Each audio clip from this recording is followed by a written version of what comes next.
especialización de nutrición animal de la Facultad de Ciencia Veterinaria de la Universidad Nacional de La Plata. Bueno, participa también como tribunal de tesis de posgrado, distintas carreras, ha dictado más de 28 cursos de posgrado como disertante, cursos de grado también, disertaciones, bueno, no solo en Argentina, sino en otros países. Su carrera también de investigador, ha participado de numerosos congresos, eventos científicos como organizador, publicaciones en revistas científicas, 4 libros, aquellos que le interesen comprar los libros, hace un poco de publicidad también. El último libro es Nutrición Mineral y Vitamínica de Bovinos, bueno, fue lanzado en el año 2019, pero anterior tiene Fisiología Digestiva y Metabólica de Rumiantes, en 2 ediciones, y otro de Nutrición también mineral. Bueno, como pueden, y sigue, o sea, el currículum, director del Laboratorio de Nutrición Animal y Fisiología Reproductiva, etcétera. La verdad que es un gusto para nosotros, Guillermo, y en lo personal particular también, no solo por la calidad profesional que tenés, sino por la calidad humana, que tuve oportunidad de charlar en varias ocasiones. Así que bueno, de parte de toda la cátedra de nutrición, bienvenido a todos los que se han conectado, que ya somos más de 36, ya estamos conectados, muy bien, venimos bien, estamos contentos también con eso. Bueno, no sé si Patillo Silva quiere comentar algo, si no, Guillermo, adelante con la presentación. Dale. Por supuesto, sí, agradecerte, Guillermo, y a todos los que están presentes. No, simplemente hacer alguna aclaración de, bueno, apagar las cámaras y demás, y si, como vos dijiste, Guillermo, que no tenés problema en que te interrumpan, por ahí en el chat, si quieren ir haciendo las preguntas, podemos ir coordinando más o menos eso, no sé si les parece. Perfecto. Si no, bueno, después será al final o como quieran, pero si vos no tenés inconvenientes, podrían ir haciendo las preguntas y nosotros... Sí. También, Guillermo, agradecerte y también agradecer a aquellos que son de otros países, ¿no es cierto? Bienvenido. Así que bueno, esperamos la disertación. Dale. Muchas gracias por la invitación, como siempre cuenten con eso. Para los que no se pudieron enganchar y les gusta la charla, después va a quedar grabada, así que la pueden recuperar. La verdad que yo voy a empezar a compartir, confírmenme si lo... Sí, ahí está compartiendo, perfecto. Bien, entonces el objetivo de esta semana en particular era meternos ahí. Con respecto a mi currículum, la verdad que me quedé con las ganas hice la carrera de grado y me quedé con las ganas de volver al campo, así que desarrollé una especialidad para volver, esa es la realidad. Por eso en realidad lo que más me gusta es enterarme de las cuestiones de campo y como especialidad desarrollé la nutrición vitamínica y mineral en bovinos. La verdad que esencialmente lo que resume ese currículum también es que yo soy docente y eso quiere decir que me gustaría dejar alguna idea clara o un mensaje claro de lo que es mi especialidad. La nutrición vitamínica y mineral suele ser un tema tabú tanto en facultades veterinarias como de agronomía como de zootecnia. Y la verdad es que para colmo, digamos, no sé si es bueno o es malo, pero lo que se enseñaba era muy complejo. Pero para colmo estaba mal, pero estaba todo mal.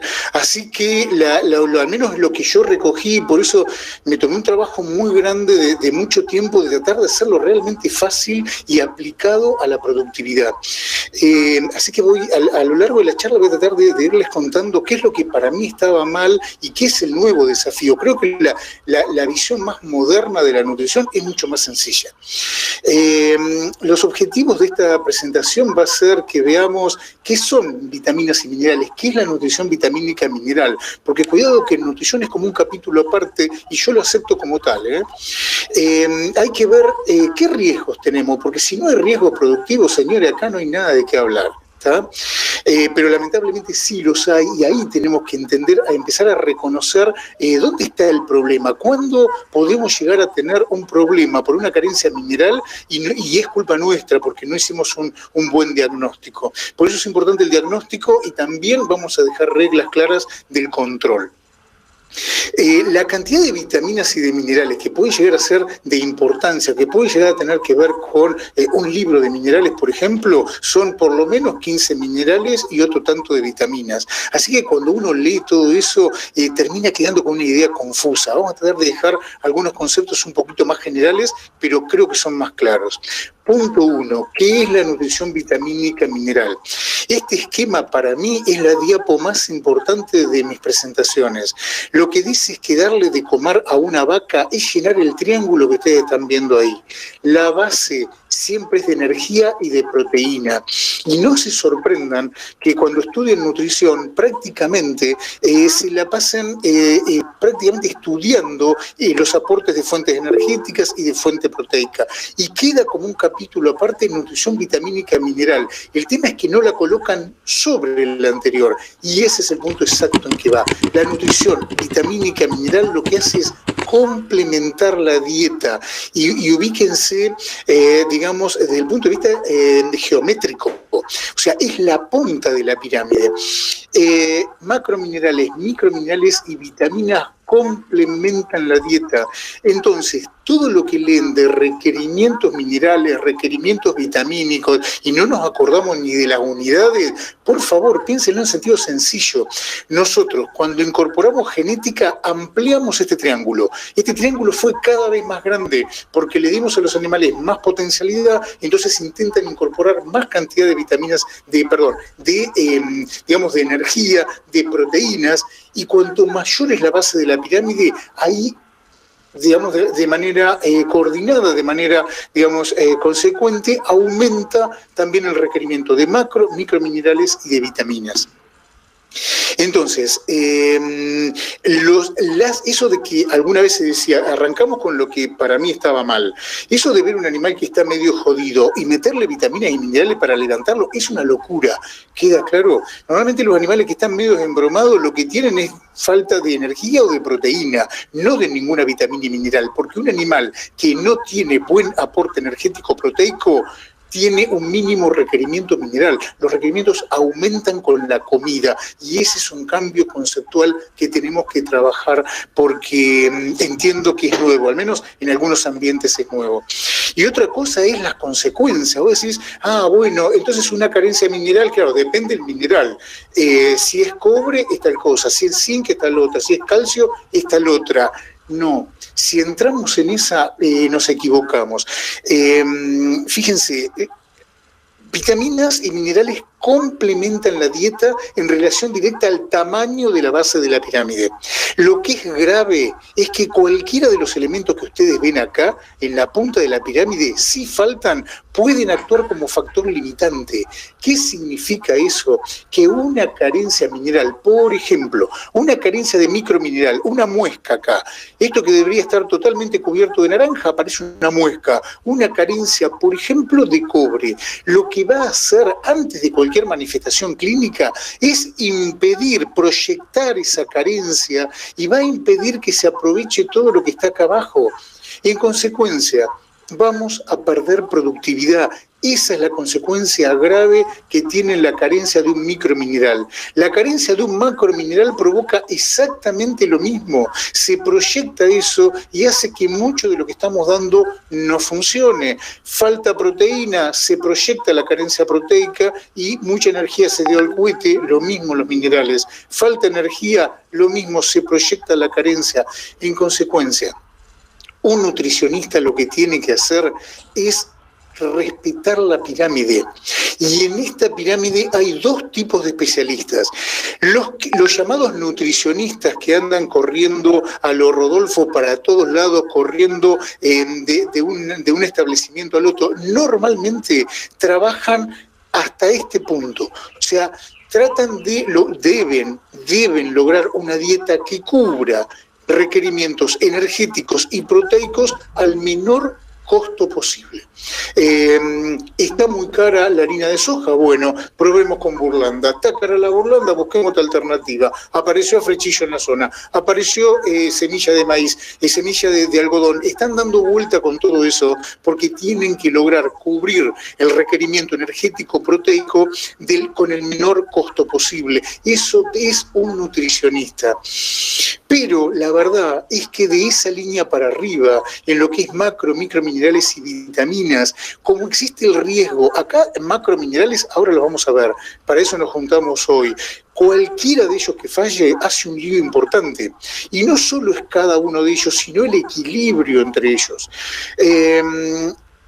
La verdad que los microminerales pasa lo mismo, por lo menos 10 microminerales son capaces de provocar pérdidas de la productividad y mayor la cantidad de vitaminas.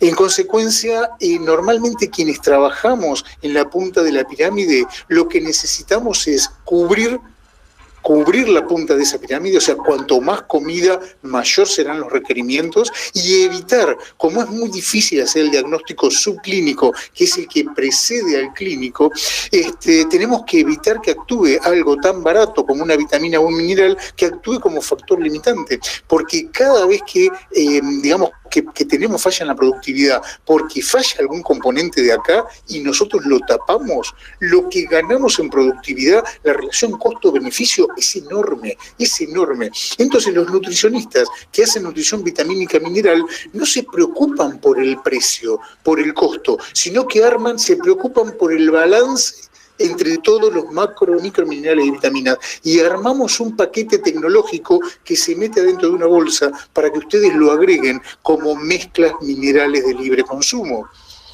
que a veces es consumo oral en una batea, pero en el mejor de los casos lo podés mezclar con el alimento. Entonces, los nutricionistas de todo el mundo que hacemos nutrición vitamínica mineral, armamos paquetes tecnológicos para colocar sobre el aporte de energía y de proteína. ¿Está bien?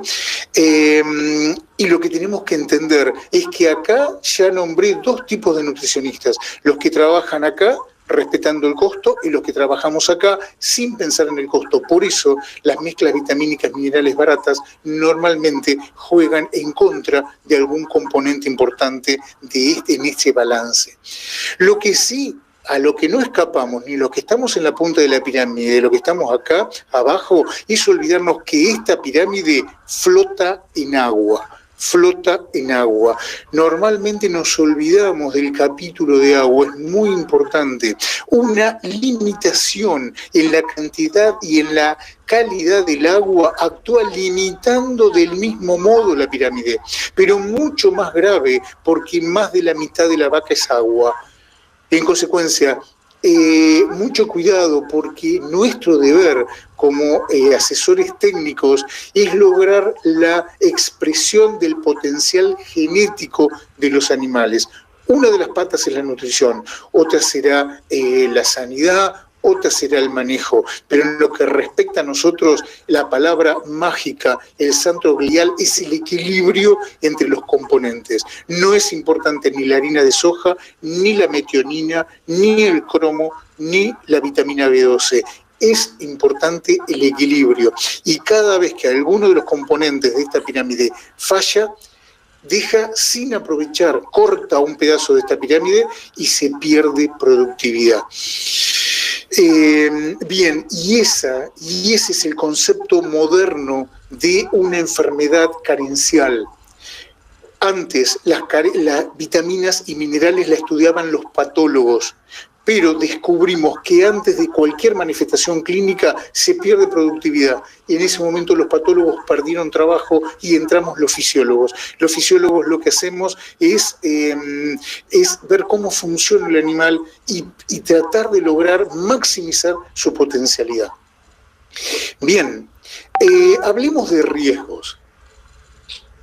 Bueno, la verdad que respecto a los riesgos de carencias minerales, son enormes. ¿Por qué son enormes? Fíjense lo que pasó. La verdad que la carencia mineral nunca estuvo en los animales. La carencia mineral o el aporte mineral al sistema está en el suelo. El suelo es el que se forma, como cayó, quedó, y a uno le tocó volcánico, a otro le tocó sedimentario, lo que sea, marítimo, continental, como cayó, quedó, pero sin pensar en los forrajes que iban a crecer arriba. Después llegaron los ingenieros agrónomos que sobre este lecho empezaron a aumentar la productividad de materia verde, pero sobre el mismo lecho. Y normalmente se hacen suplementaciones minerales, pero que tienen que ver con nitrógeno o nitrógeno más fósforo, dependiendo si van por gramíneas o van por leguminosas. El tema que concretamente para la mayoría de los minerales que son de importancia en nutrición animal, a medida que nosotros aumentamos la producción de forraje sobre la misma disponibilidad de mineral, los minerales se diluyeron. Y acá otro paradigma que hay que cambiar, que hay que romper. Ojo con eso de decir, tengo pasto, tengo todo. Todo lo contrario, cuanto más pasto tengas, tenés la base de la pirámide y mayor es el riesgo de carencia. ¿Qué vas a ver? Nada.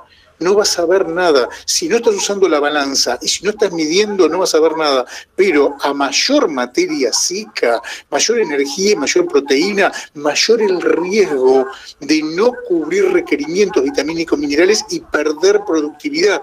Para colmo, a medida que aumentábamos la producción de materia verde y diluíamos los minerales, y mucho más con un monocultivo, es más grave todavía, por ejemplo, tener una alfalfa. O sea, que encima toma lo que a ella le parece y todas las plantas hacen lo mismo. En consecuencia, mayor producción forrajera, más comida, mayor el riesgo de carencia mineral. No lo ve y no, por supuesto. El auto acelera y vos no ves la falla de que no te alcance la calidad del combustible. Para colmo, en este esquema, a medida que aumentábamos la producción de materia verde y diluíamos los minerales, arriba le agregamos una genética cada vez más exigente. Entonces, a riesgo de ser un poquito burdo, dos cosas tengo que decir. Una, no existe el sistema pastoril en el mundo, pastoril extensivo en el mundo con alta genética que no tenga carencia mineral. Todos tienen carencia mineral. ¿Por qué a veces se expresa más o se expresa menos? Porque hay errores en el aporte de energía y proteína y errores de manejo que no permiten que se manifiesten. Pero si tenés buen manejo, tenés buena sanidad, tenés un buen aporte de energía y de proteína, es imposible cubrir el requerimiento vitamínico mineral. Así que ahí tienen el riesgo. El riesgo ya, el diagnóstico no se hace más sacando muestras de sangre y mandando al laboratorio. No. Lo que hay que hacer es sentarse tranquilo, apoyarse en el alambrado y mirar. ¿Tenés comida? ¿Hay mucha materia verde? ¿Tenés silaje de maíz? ¿Te estás dando grano? ¿Estás dando comida? ¿Es un sistema pastoril extensivo? Bueno, chao. La probabilidad de carencia mineral es del 100%. Y acuérdense algo, este aumento en la genética fue maravilloso, fue muy bonito. Fue como la evolución que hicimos, ¿sí? Porque todo el mundo habla maravillas de lo que usaba el abuelo para llegar al campo. Pero nosotros apenas hacemos 2 mangos, nos compramos este tipo de vehículo. Bueno, la genética hizo una evolución muy parecida.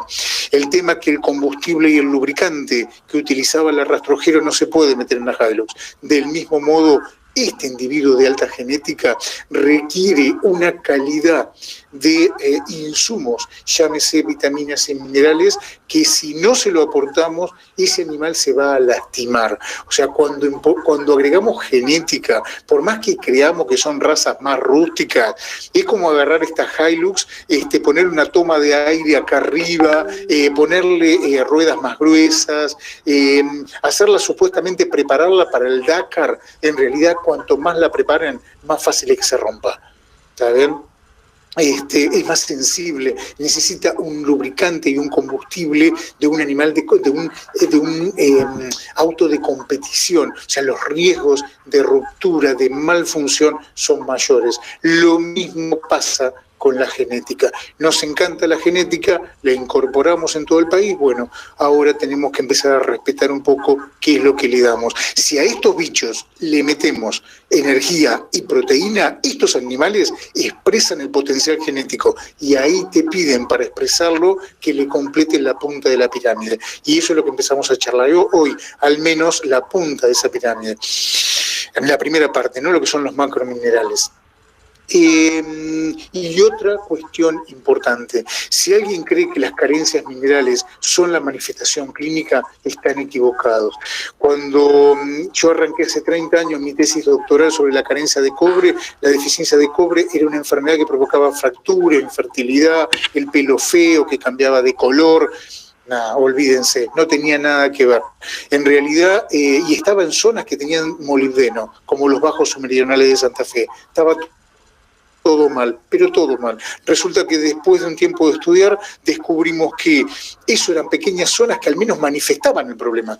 Después toda la Argentina, y así me ha tocado encontrarlo prácticamente en toda Latinoamérica cuando la recorro, la carencia de cobre es subclínica y las consecuencias subclínicas preceden a la clínica y son más fáciles de entender porque son simplemente 3. El animal no produce lo que tiene que producir, no gana los kilos que tiene que ganar, no son los litros de leche que puede producir. Ese animal tiene una inmunidad que no es la adecuada y una fertilidad que no es la adecuada. Entonces te roba unos kilos, te roba un poco de inmunidad y te roba unos puntos de fertilidad, te saca fortunas. Si no me lo creen, les doy un ejemplo. Deficiencia de cobre en la cuenca del Salado. Tuvimos que hacer una tesis doctoral para ponerle precio. 2 millones de terneros por año corren el riesgo de dejar de ganar por lo menos 5 kilos, por lo menos, siendo conservadores. 1 kilo de ternero, pónganle, hay diferentes tipos de dólar, pero que valga $1.50. Tenemos pérdidas millonarias en dólares todos los años que pasan desapercibidas. ¿Y saben qué es lo peor? ¿Cómo pasan desapercibidas? Pérdida, o sea, no pérdida de peso, dejar de ganar hasta 15, 20, 30 kilos, uno no lo ve porque se esconde en el hecho de que cuando vienen primaveras lluviosas con mucho forraje y mucha comida, la ternerada crece que hace ruido porque expresa el potencial genético. Entonces el productor está fascinado porque va a destetar 15 kilos más pesados que el verano seco. Pero ¿saben una cosa? Si ustedes llegan, aplican cobre inyectable y ponen la balanza, su grupo, en vez de destetarse 15 kilos más pesado que el año pasado, destetan 30 kilos más pesado. Cuanto más comida, mayor es la punta de la pirámide y mayor el riesgo de aportarlo. El tema es que en un campo falta cobre, en otro campo falta zinc, en otro falta selenio, en otro falta manganeso. Entonces llega un momento que decís, pero ¿cómo hago para diagnosticar todo? No lo intentes, porque vas a hacer el diagnóstico acá y a los 500 metros te cambió la carencia. Por eso se indican el uso de paquetes tecnológicos que cubren toda la punta de la pirámide. ¿Son baratos? Y no. Normalmente no son baratos porque no están pensados para ser baratos. Eso se piensa con energía y con proteína. Pero esto que es poquito, la idea es no errarle. Por eso son paquetes tecnológicos que las empresas de nutrición mineral conocen. Esas empresas nos convocan a nosotros, INTA, universidades, etcétera, etcétera. Y nosotros nos encargamos de decirle, bueno, tiene que tener esto, esto y esto. El problema viene cuando le echan mano y lo cambian, y lo toquetean. Claro, para buscarlo un poco más barato, normalmente lo que le sacas es algo que es importante. Entonces, nuevo paradigma a cambiar, las carencias minerales no tienen manifestación clínica. Las carencias minerales ahora son, nos llevan son las responsables de provocar pérdidas subclínicas. No las vemos. Hay que tener una balanza, hay que tener un laboratorio de inmunología, hay que tener un laboratorio de reproducción. Los 3 que le nombro, los trabajos a campo y las unidades experimentales que siempre me las prestó el INTA, hubo que desarrollarlas. Desarrollamos un laboratorio de infectología y desarrollamos un laboratorio de reproducción in vitro. Hubo que desarrollar todo eso porque había que demostrar dónde estaban las consecuencias y las pudimos demostrar, le pusimos precio y cuestan verdaderas fortunas. La verdadera pérdida está en dejar de producir, no en que un ternero en vez de negro te quede blanco, porque apenas le ponga cobre te va a recuperar el color. El problema es que lo que dejó de ganar por una carencia mineral no se recupera nunca más. No existe, y ese es un cambio de paradigma también importante, el crecimiento compensatorio, al menos yo jamás lo vi en nutrición mineral en 30 años de profesión. Bien, creo que lo que conté hasta acá es sin duda lo más importante. Ahora lo que tengo que hacer es tratar de convencerlos de que esto es así. Hablemos de la primera parte de la pirámide, la parte que se llama macrominerales. Y los macrominerales son toda esta lista que ustedes ven acá. Se llaman así porque hay que darlo en gramos por día, o sea que sí o sí hay que darlos por vía oral. Si lo llegan a inyectar, la inyección de cualquiera de estos dura horas, ¿sí? El magnesio 12 horas, el calcio 24, el fósforo 15 minutos. Bien, arranquemos hablando del calcio. El calcio fue el primer mineral que se estudió. Se estudió en la época en que al humano le agarraba raquitismo. Bien, la verdad que lo que aprendimos fue medio poco. Esperamos la manifestación clínica, extrapolamos lo de humana. Cuando un ternero se quiebra, cuando un individuo joven se quiebra en el campo, ni jugando es calcio. Si un ternero se quiebra en el campo, una carencia de cobre, y muy extrema. Resulta que que era el primer mineral que estudiamos, ahora se volvió a estudiar. Porque van a ver ahora que lo que estábamos haciendo hasta ahora se demostró que estaba bastante mal. Pero vamos de a poquito. Déjenme contarles qué sabemos del calcio. El calcio es un mineral al que el organismo le otorgó importancia, por eso tiene un sistema hormonal que lo regula. ¿Se acuerdan? El calcio se regula entre valores, digamos, de 8, menos de 8, aparecen problemas. ¿Qué problemas?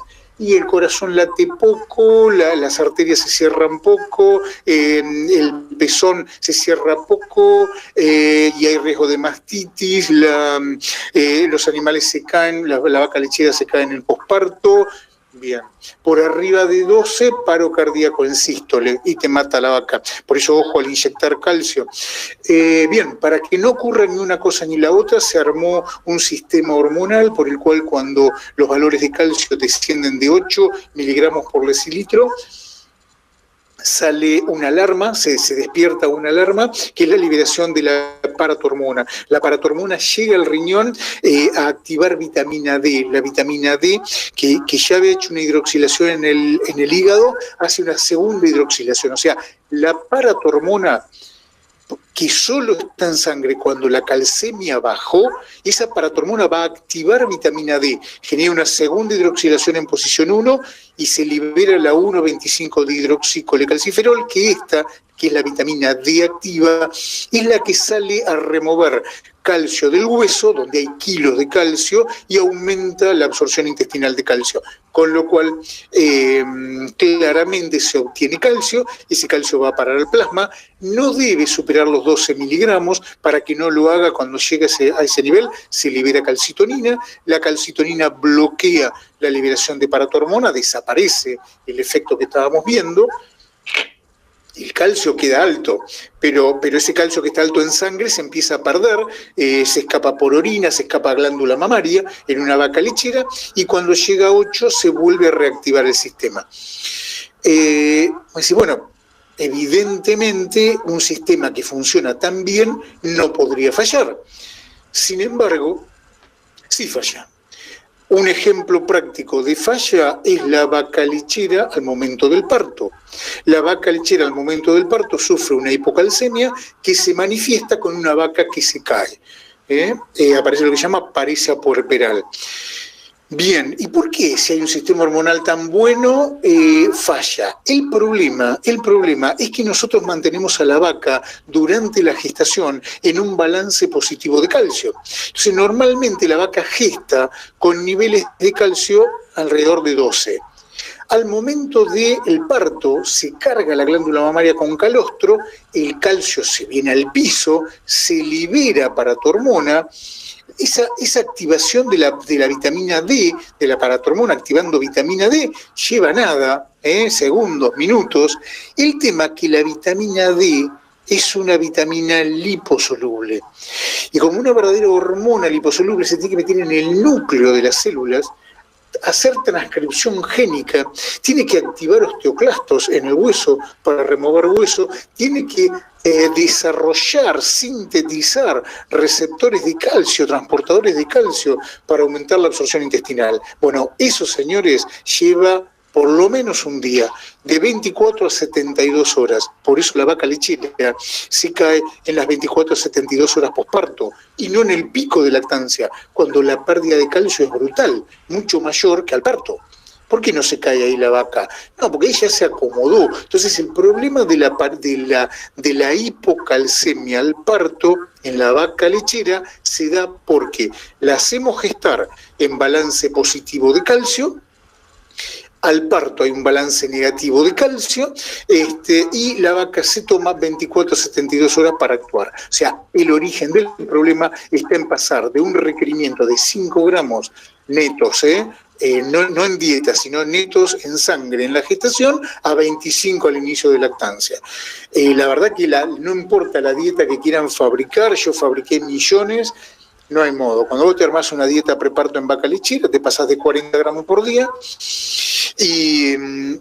y con esa cantidad de calcio los niveles de calcitonina se mantienen altos, y al momento del parto los requerimientos se multiplican por 4, por 5, entonces pasas de un balance positivo a un balance negativo que requiere 24 a 48 horas en comenzar a actuar, y durante ese tiempo es que la vaca entra en una hipocalcemia clínica, se cae, eso se llama paresia puerperal.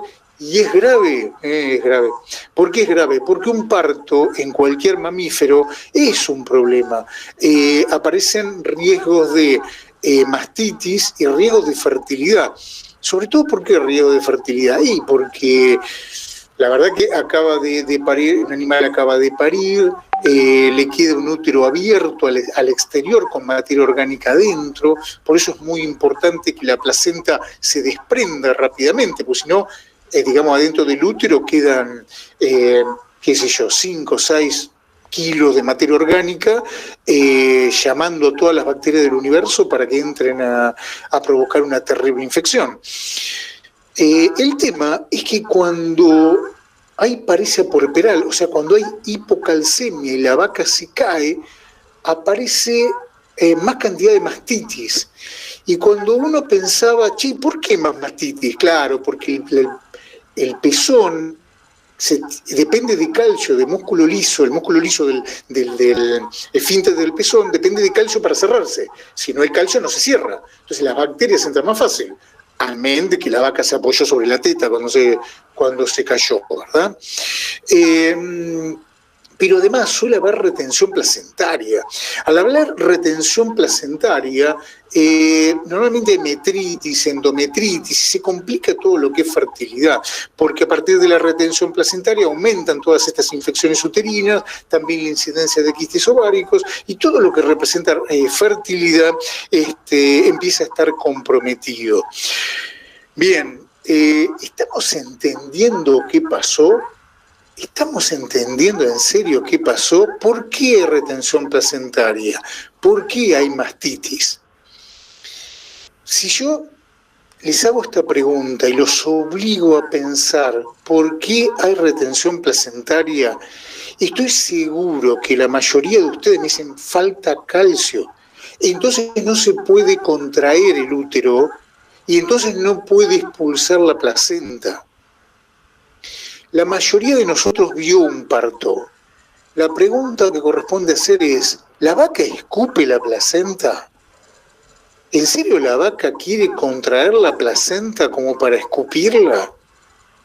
No.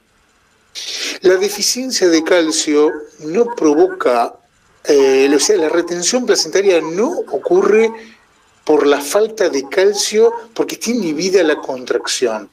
De hecho, la contracción va a estar inhibida sí o sí porque hay altísimos niveles de adrenalina dando vuelta, que esa sí bloquea la capacidad contráctil. Y entonces, si esto es nuevo, para ustedes intento ir despacio. Y bueno, la verdad que lo que ocurre es que cuando una vaca entra al parto, los niveles de calcio bajan mucho y la vaca se cae. El valor normal, dijimos, de 8 a 12. Una vaca que se cae con paresia puerperal se cae más o menos con valores de alrededor de 5. Y acá agarré este trabajo que es un laburazo de Kimura y colaboradores del 2006 y que ellos siguieron toda la caída del calcio. Esta se cayó y tiene retención placentaria y tiene problemas de metritis y de fertilidad, etcétera, etcétera, de mastitis. comparada a la otra que hace una caída leve del calcio, pero no es clínica. Ajá. Resulta que después con el tiempo, les aclaro, hago esto a propósito para que vean cómo en un trabajo del 2006, por los referentes mundiales en el tema, la vaca normal es la que tiene esta curva de calcio. Esto es lo normal. Y esta vaca no se cayó. Supuestamente es la quimera, lo que uno busca. Y la clínica es la del dibujo en rojo que se cayó. Bien, ahora nos empezamos a preguntar, ¿qué pasa con esto? ¿Se acuerdan lo que yo le mostré del iceberg? ¿Qué pasa con la vaca que tiene una hipocalcemia subclínica? Se empezó a estudiar más y más, y lo que se comprobó, en el caso, hay un trabajo muy humilde que pudimos hacer en Argentina, donde lo que hicimos fue concurrir a un tambo, y en un tambo donde no se caía ninguna vaca, empezamos a ver cuáles tenían valores de calcio por debajo de 8 y cuáles tenían por arriba de 8. Ninguna vaca se cayó. Pero queríamos saber qué pasaba con estas vaquitas que cabecean. ¿Qué pasa con lo que está abajo de la punta del iceberg? Nos encontramos que casi el 30% de las vacas presentaban hipocalcemia subclínica. Ninguna se caía, pero casi el 30% presentaban valores inferiores a 8 el día posterior al parto. Pero, alrededor del 40% presentaba hipocalcemia subclínica a los 7 días. Ojo, que no tiene nada que ver con esta figura. Lo monté sobre esta figura para subir en el tiempo. Un día posparto, casi el 30% de las vacas con hipocalcemia subclínica. Vos decís, bueno, pues son las primeras 48 a 72 horas. Venimos repitiendo esto hace siglos. Una semana después hay más hipocalcemia subclínica. Afortunadamente, y otra cosa, no es el mismo animal. El que tiene hipocalcemia subclínica acá no tiene hipocalcemia subclínica acá. O sea, las vacas van peleándole a la homeostasis del calcio permanentemente. Obviamente la pregunta del millón, porque esto es simplemente para llenar trabajos científicos que nadie lee, la pregunta del millón es, ¿y esto qué consecuencias tiene?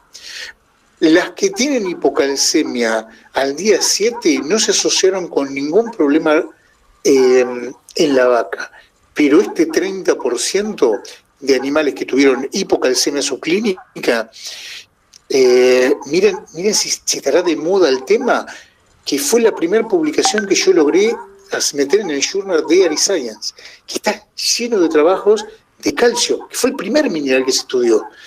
Pero supuestamente el problema era que la vaca se caía. El problema no era ese. El problema es cualquier vaca que tiene hipocalcemia subclínica, este 30%, el porcentaje de preñez al primer servicio bajó del 38 al 14%. El intervalo parto-concepción aumentó de los 70 a más de 100 días. Y el riesgo de cetosis, hablamos de factores metabólicos, aumentó 6 veces en estos animales. El tambero no vio nada, el veterinario no vio nada, el agrónomo no vio nada, pero miren el desastre que provocó la hipocalcemia subclínica. ¿Y cuál es la mala noticia? Por cada un animal que tiene paresia clínica, hay 4 a 5 que tienen paresia subclínica. ¿Queda claro? En consecuencia, de vuelta nos comimos la misma historia. ¿Qué pasó? No era que la hipocalcemia era una vaca que se caía, no. La hipocalcemia es una falla inmune. Cuando hay retención placentaria es porque la reacción inmune que tenía que cortar el placentoma no lo hizo. La retención placentaria no es sinónimo de hipocalcemia. La retención placentaria es sinónimo de falla inmunitaria. Falla inmunitaria. La mastitis no es sinónimo de una deficiencia de calcio, es sinónimo de falla inmunitaria. Pero ¿qué tiene que ver? Entonces, ¿el calcio tiene que ver con la inmunidad? ¡Ja! mirá si el calcio no tendrá que ver con la inmunidad, que un par de genios, un mes atrás, pobre gente en Europa, empezaron a estudiar el perfil metabólico de los abuelos que se nos murieron de COVID en Italia. Me puse a leer porque yo vengo de aquella zona y se murieron muchos viejitos en Italia. Cuando estudiaron el perfil, ¿saben qué encontraron en común? Cuando compararon los que se murieron con los que no se murieron, los que se murieron, uno de los factores que tienen en común es que tenían deficiencia de vitamina D. Encerraron a los viejos en la cuarentena y no los pusieron al sol. La deficiencia de vitamina D no sostuvo la calcemia y ambos, calcio y vitamina D, son esenciales para la inmunidad. Es más, estudiamos la vitamina D asociada al calcio. Una concentración de vitamina D de 1,25, vitamina D, que es lo que se mide en sangre, de 20 nanogramos por decilitro, un número X, 20, es suficiente para mantener el metabolismo del calcio. Para la inmunidad se necesita 40. Entonces hay que volver a los libros y replantearse el tema de la vitamina D. La vitamina D se asocia al calcio, por supuesto, pero se asocia a la inmunidad. Y una vaca que se cae y tiene retención placentaria tiene una falla inmune.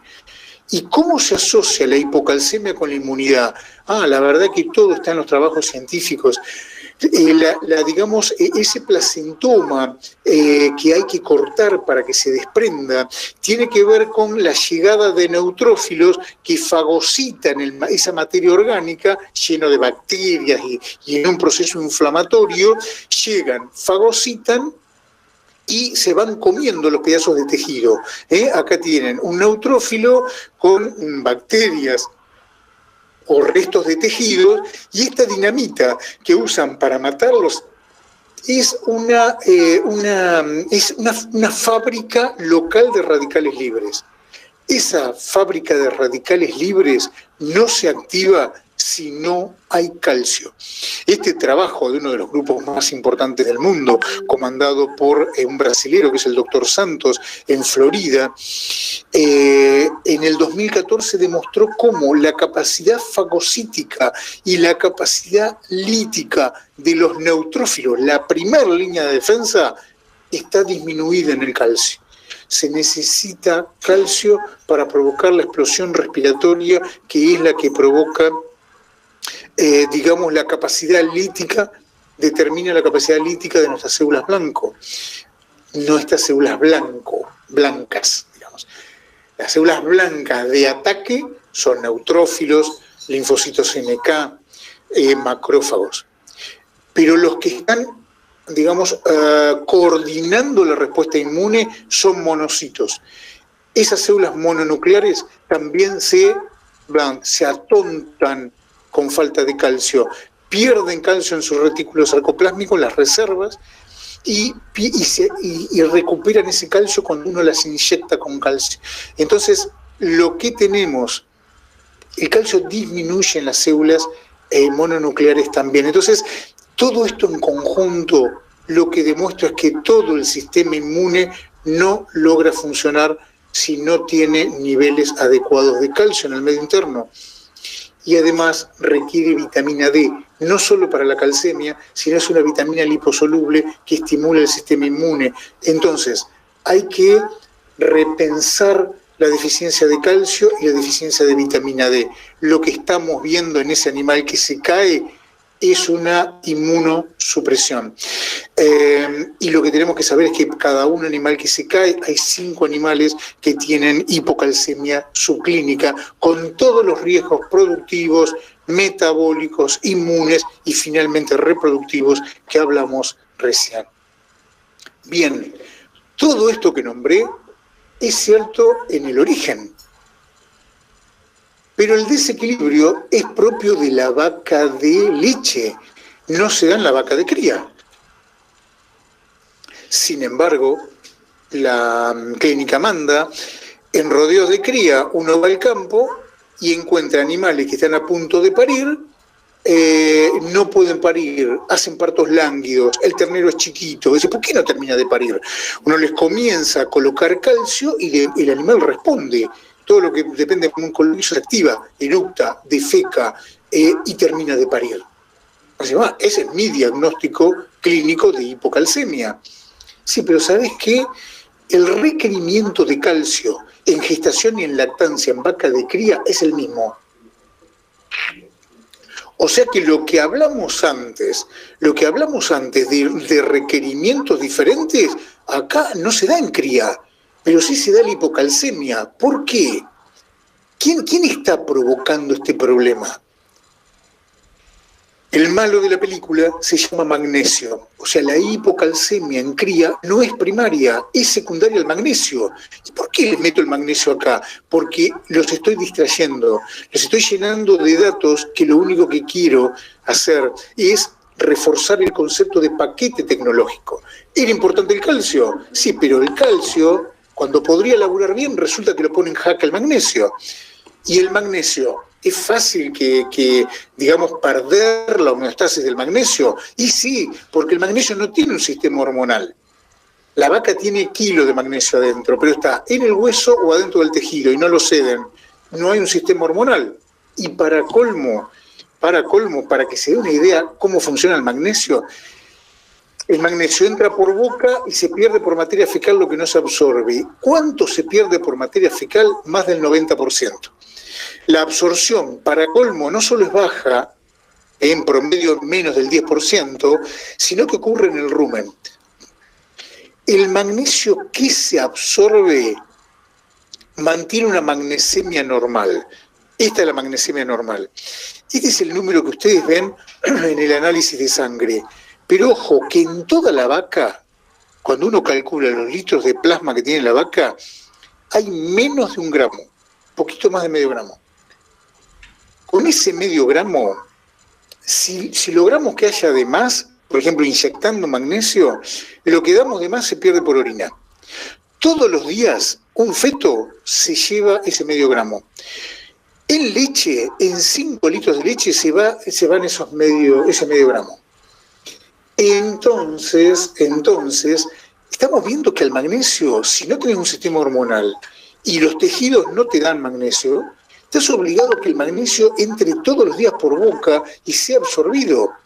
Pero hay otro problema más. Como el magnesio es muy importante para la flora ruminal, la vaca lo larga por saliva. Ese medio gramo, en 12 horas lo larga por saliva. Total, lo va a recuperar. Y acá viene la mala noticia. Factores, sobre todo el más importante, es altos niveles de potasio o altos niveles de nitrógeno, o una elevación en el pH ruminal, que puede venir por un desbalance, un exceso de proteína con respecto a energía. Cualquier factor de esto no deja absorber el magnesio. O sea que eso hace que no se absorba el magnesio de la dieta, pero tampoco se absorba el magnesio que sale por saliva. O sea que no importa cómo estaba una vaca a la hora 0, si esa vaca entra a comer, por ejemplo, un forraje que tenga un 3% de potasio, en 12 horas no absorbió el magnesio de la dieta. Y además tampoco ya perdió el medio gramo por saliva y no lo absorbe. O sea, en 12 horas está en una hipomagnesemia grave que no puede ser compensado por ningún sistema hormonal, ni tampoco los grandes depósitos tienen ganas de entregarlo, ni los huesos, ni los tejidos. No existe ese mecanismo. Entonces, es muy, muy, muy fácil que una vaca entre en hipomagnesemia. ¿Y qué pasa si una vaca entra en hipomagnesemia? Nada, no pasa nada. La hipomagnesemia, cuando se manifiesta clínicamente como tetania hipomagnesémica, es la principal causa de muerte en vacas adultas en la Argentina. Pero la hipomagnesemia sola no voltea la vaca, no provoca tetania. Tiene que bajar los niveles de magnesio y también los de calcio. Y ahí es donde asociamos magnesio con calcio. ¿Y qué tiene que ver uno con el otro? ¿Se acuerdan de este sistema hormonal que supuestamente solo podría fallar en la vaca lechera? Si no hay magnesio, el magnesio no deja activar la vitamina vitamina D. Entonces este sistema hormonal desaparece. Y eso es lo que ocurre en cría. En cría hay muchísimas hipomagnesiemias. La hipomagnesemia no deja activar la vitamina D. Por eso después de la hipomagnesemia aparece una hipocalcemia. Y ahí sí aparece el cuadro de tetania.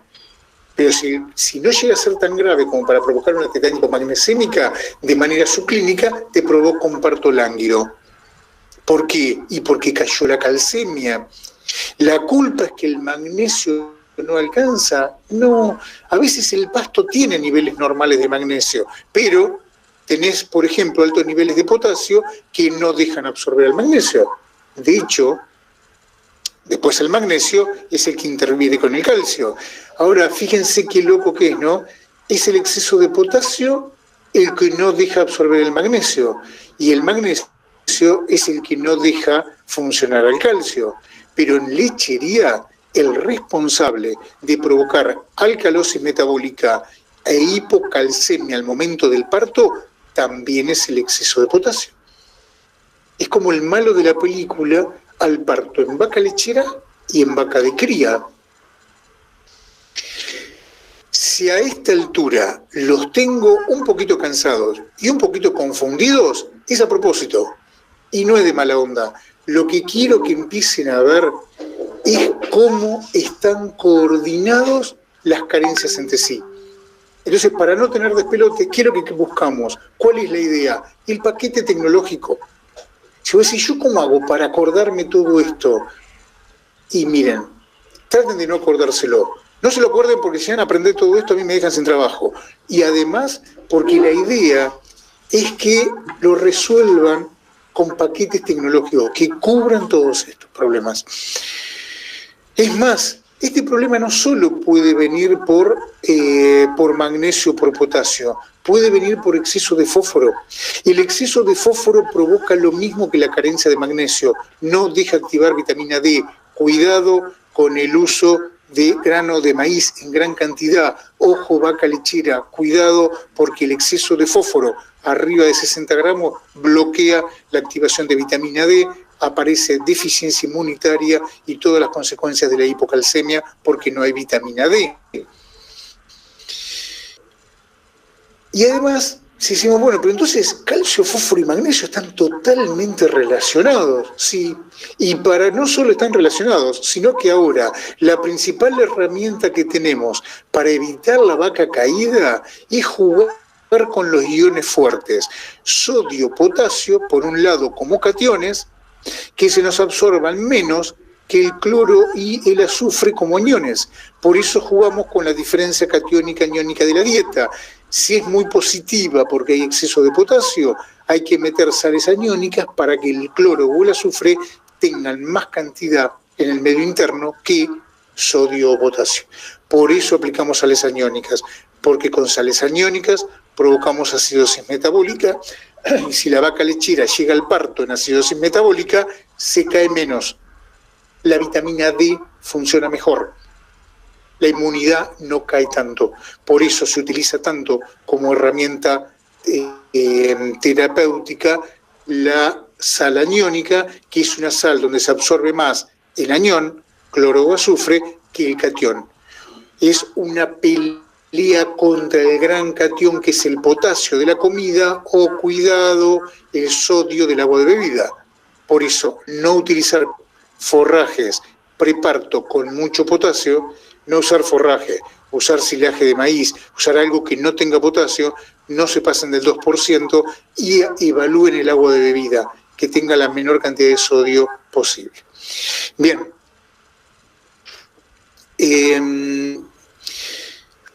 Entonces, de vuelta, gente, fíjense, ¿cuál es más importante? Calcio, fósforo, magnesio, cloro, están todos relacionados, por eso hablamos de paquete tecnológico. Lo que sí es cierto que ustedes ponen una zona y encontrarse con un lío brutal que tiene nombre y apellido. ¿Cuáles son esas manifestaciones brutales? La carencia de fósforo, por ejemplo. Típico, provincia de Corrientes. Ahí en realidad, no sé si lo sabían, pero el requerimiento de fósforo es a lo sumo del 0,2%. Fíjense los niveles que hay en el forraje y los niveles que hay en grano. O sea, el único modo de tener una deficiencia es tener forraje y a su vez un forraje malo, que crece sobre un suelo que no tiene fósforo, las leguminosas, chao, desaparecieron todas, quedan unas gramíneas más bien fuleras, por eso aparece de manera endémica en zonas como la provincia de Corrientes, con sistemas de cría, con pastoreo extensivo, gramíneas naturalizadas, naturales. Todo el área tiene una gran carencia de fósforo y uno en realidad cuando mira un pastizal dice, che, acá estará la carencia de fósforo o acá habrá carencia de otra cosa. ¿Cómo uno sabe si la carencia más grave es de fósforo, de proteína o de energía? Miren, cuando tengan esa duda, lo que tienen que hacer es una prueba. Porque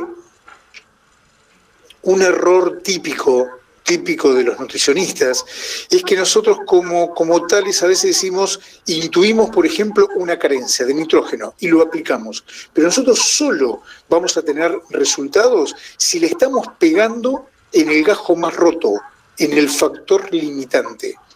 Por ejemplo, acá, en este dibujo que les muestro, ni la proteína ni la energía son los limitantes. Los que no dejan llenar el barril de la productividad es el fósforo.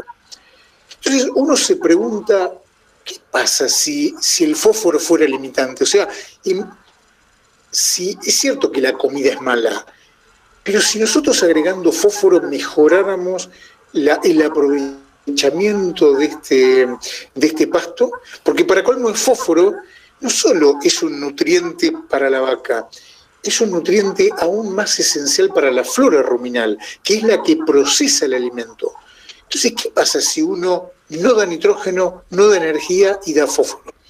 El resultado fue impresionante. Esa pregunta se la hizo el ingeniero Mofarrej en el INTA Balcarce y empezó a hacer ensayos donde le ofrecía a los campos de cría gratis mezclas minerales que tenían fósforo, que tenían sodio y que tenían calcio. Cubría los macrominerales. Todo el mundo le prestaba atención al fósforo. Y él decía, mira, según el libro, el requerimiento es de 20 gramos. Pero bueno, el pasto algo va a aportar. Les dejaba bolsas y los productores tenían que incorporar al menos 10 gramos.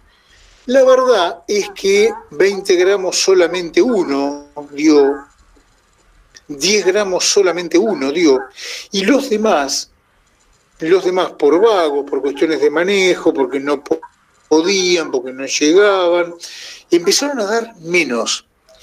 Pero como el ingeniero sabía cuánto les había dejado y cuántas vacas tenían, empezó a ver cuánto era el consumo real por animal. Y comprobó que en un establecimiento el consumo estaba alrededor de los 5 gramos, después bajaba a 4, 3, 2, y fue armando esta curva que asocia la cantidad de fósforo consumido por día en el año con lo que representa el ingreso de divisas a un campo de cría, que es el porcentaje de destetes, más ni siquiera los kilos, porcentaje de destetes. Piensen que el fósforo lo que más aumenta es la ganancia de peso. Pero bueno, el porcentaje de destete no solo es que aumenta de manera aritmética, aumenta de manera geométrica. Realmente hay que dar vuelta por muchos trabajos en muchos lugares del mundo para encontrar como una herramienta tecnológica extremadamente barata, como es un mineral, es capaz de duplicar la productividad de un sistema sin aumentar energía y sin aumentar proteína. Bien, estos trabajos se hicieron en el INTA Mercedes. El ingeniero Mofarrej se murió, nadie siguió con este trabajo y el promedio de destete en la provincia de Corrientes es de menos del 50%. Quiere decir que esta tecnología no se incorporó. Y uno se pregunta, ¿pero por qué no se incorporó? Obviamente en Corrientes hay campos espectaculares, súper bien manejados, donde se aporta una cantidad perfecta de fósforo, también de sodio, también de calcio, de microminerales, de vitamina, y tienen un 95% de TT. Sí, pero el promedio de la provincia no pasa al 50%. ¿Y cuándo se perdió esto? ¿Cuándo se perdió la posibilidad? Cuando la calidad del producto que se compraba lo decidía el productor. Entonces el productor, ¿qué elegía? Bueno y barato. ¿Qué es bueno y barato? Y bueno y barato es, compra una mezcla mineral que a los animales les gusta, pero si es barata y al animal le gusta, lo que tiene es sodio. Y si es barata, por eso le gusta. El único apetito dirigido que existe es al sodio, como el humano. Ni el mate que yo me estoy tomando, ni lo que comimos al mediodía, ni lo de la cena, nosotros no vamos a ver cuánto fósforo tiene. Porque no tenemos en la lengua un detector de fósforo. Entonces no podemos comer algo buscando el fósforo. Cuando una vaca come osamenta, no está buscando fósforo. No es tan inteligente ni la vaca ni el humano. Cuando una vaca come porquerías, tiene pica, lo que busca es sodio. ¿Está bien? U otra cosa, pero nunca, si es un mineral es sodio.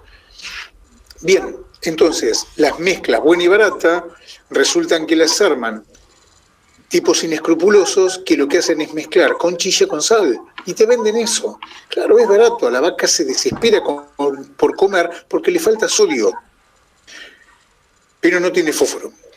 Y la verdad, ¿está bueno dar sodio solo o es preferible no dar nada para dar eso? Cuando uno no respeta el paquete tecnológico puede meter la pata muy grave. Fíjense qué pasa con el sodio. El sodio, miren si será importante el sodio, que la naturaleza nos regaló un detector de sodio en la lengua, para que andemos probando a ver qué hay sodio, dónde hay sodio y dónde no. Por eso donde hay carencia de sodio van a notar pica, y pica que un animal anda chupando cosas para ver qué tiene gusto salado.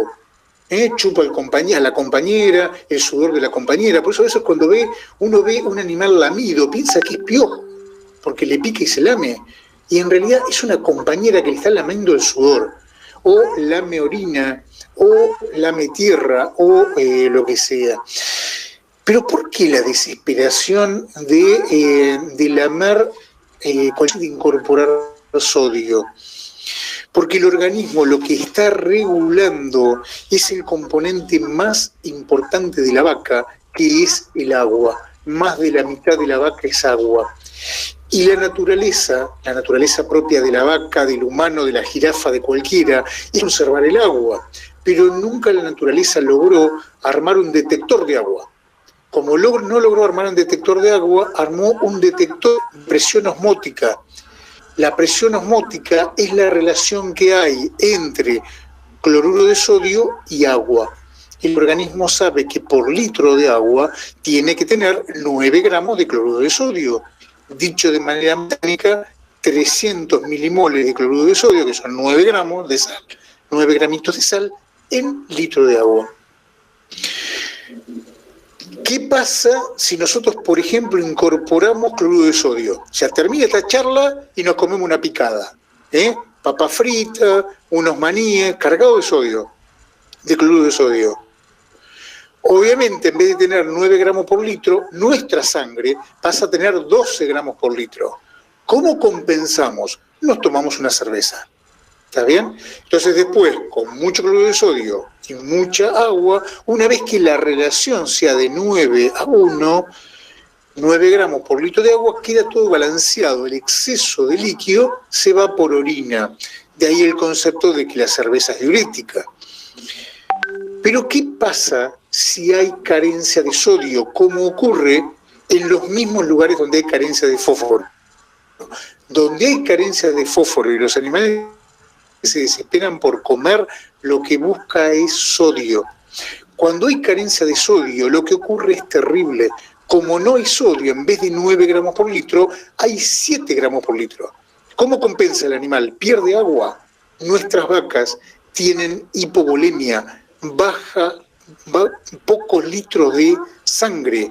Con pocos litros de sangre hay bajo aporte de sangre a los tejidos trabajan menos, la glándula mamaria produce menos, el ternero es flaco. Está mal la vaca, está mal el ternero. Pero lo peor que pueden hacer es darle esa sal buena y barata, que lo único que tiene es cloruro de sodio. Porque ¿qué hace la vaca? Se desespera por el sodio que le falta, lo toma, después toma agua, levanta la bulimia, manda más cantidad de sangre a los tejidos, por ejemplo la glándula mamaria produce más leche y por litro de leche pierde 1 gramo de fósforo. Hay gente que recuerda números y suele recordar que 1 litro de leche tiene 1 gramo de calcio, ¿sí? Y a nosotros, sobre todo a las mujeres, cuando llegan a cierta edad, le dicen guarda el calcio, guarda la osteoporosis, toma leche, si no te gusta la leche, un yogur, algo lácteo. Lo que solemos olvidar es que la leche tiene 1 gramo de calcio, pero también tiene 1 gramo de fósforo. O sea, proporcionalmente tiene más fósforo la leche que el hueso. En el hueso la relación es 2:1, en la leche es 1:1. O sea, la leche es una pérdida brutal de fósforo. Sin fósforo no hay vida. O sea, no hay ATP, no hay energía, no hay señalización. Recuerdan los segundos mensajeros AMP cíclico, GMP cíclico, no hay control de las vías metabólicas, no hay crecimiento, no hay producción de leche, no hay fertilidad, obviamente que no. Por eso cada vez que voy a Corrientes a dar una charla de carencia de fósforo, al lado hay un colega que sigue antes o después de mi charla que habla de destete precoz o de destete temporario. Claro, porque si no cortás la producción de leche, ese animal ni jugando va a querer ciclar. Entonces, el cloruro de sodio, la carencia es muy grave, pero solo es válido dar cloruro de sodio si atrás estás respetando la cantidad de fósforo. Entonces, señores, lo que importa es el equilibrio entre los componentes. Y lo lindo de esto es que el diagnóstico de sodio tampoco se hace con un análisis de sangre, porque te va a dar normal. Si baja el sodio, baja el agua. La relación se mantiene normal. Entonces, ¿cómo se hace? Tirás sodio en el campo. Si la vaca va y come, tenés 2 diagnósticos. Uno, que tenés carencia de sodio. Esa es la mala noticia. La buena es que si buscas sodio, atrás del sodio, vos le podés meter toda la tabla periódica. Metés el fósforo, el magnesio. En la provincia de Buenos Aires, a mí se me mueren miles de vacas todos los inviernos de tetania. Sé cómo armar una mezcla mineral para que no se me mueran, pero las vacas no comen la mezcla mineral porque no hay carencia de sodio. ¿Está bien? Entonces, tener carencia de sodio es fantástico, porque vos sabés que van a comer, entonces le pones el paquete tecnológico y el bicho va y se lo come. Entre 80 a 100 gramos por día y cubrís todos los requerimientos. Entonces, ¿qué es una carencia mineral? Una carencia mineral o vitamínica es un factor que limita la producción del sistema productivo entero. No deja aprovechar todo lo demás. Ni la energía, ni la proteína, ni la calidad del agua, ni la calidad, ni el impuesto que pagaste, ni la genética. Eso es una carencia mineral, no es una manifestación clínica rara. Eso es clínico, es viejo, ya no importa. El primer diagnóstico se hace mirando si hay comida. Si hay comida, hay riesgo de carencia. ¿Qué carencia? Anda a saber. Es una acá y otra en otra. Entonces, ese es el primer diagnóstico. ¿Cómo se hace el tratamiento? Se aplican minerales de libre consumo. Y después sí se saca muestra de sangre. Y se ve que no cubrimos con ese mineral. Van a ver que aunque apliquen el mejor paquete tecnológico, hay minerales que no son cubiertos. Por ejemplo, hay molibdeno, el cobre va a seguir bajo. Entonces, en ese momento aplicas un cobre inyectable. Y así se complementan nutrición oral con nutrición inyectable. Así es como se debería hacer el diagnóstico y el control. Bien, para completar, carencia de potasio no existe, no se asusten con eso, no hay carencia de potasio, el potasio actúa como eso. Por eso en ese sentido la vaca no tiene problemas. Azufre, puede haber carencia, pero normalmente las aguas son una fuente importante de azufre, un azufre que nos sirve, es un azufre inorgánico. El azufre es importante para que la flora lo convierta en aminoácido azufrado, pero tengan cuidado que también en exceso puede provocar problemas. Arriba del 0,3% interfiere con el cobre, arriba del 0,4% provoca polioencefalomalacia. Entonces, de vuelta, es bueno poco, no es bueno el exceso. Después de todo esto, espero uno no haberlos cansado y haberles dejado claro el concepto de que más allá de un mineral u otro, en lo que tiene que ver con macromineral, que nos convocaba hoy, lo que importa es el equilibrio, ¿sí? Entonces, como conclusiones, las necesidades de vitaminas y minerales aumentan con el aporte de comida, paquete tecnológico. Con respecto a cada uno en particular, tengan cuidado con el calcio, tanto en lechería como en cría. El potasio está escondido atrás de las hipocalcemias. En el caso del fósforo, recuerden que es muy importante, hasta 7 a 8 gramos hay una respuesta lineal en fertilidad, en ganancia de peso. No llegamos a verlo, un día hablando exclusivamente de fósforo, lo revisamos. Y hay que aportarlo siempre por vía oral, nunca inyectable. Magnesio siempre alto, está atrás de los problemas, igual que el potasio. Cuidado con el diagnóstico de sodio, lo hacen solitos aportando sal. Pero recuerden que esto se cubre con paquete tecnológico. Gente, no los aburro más. Mil gracias por la atención. Dejo de compartir para poder verlos. Y obviamente quedo a disposición de cualquier preguntita si surge alguna. Bueno, excelente, Guillermo.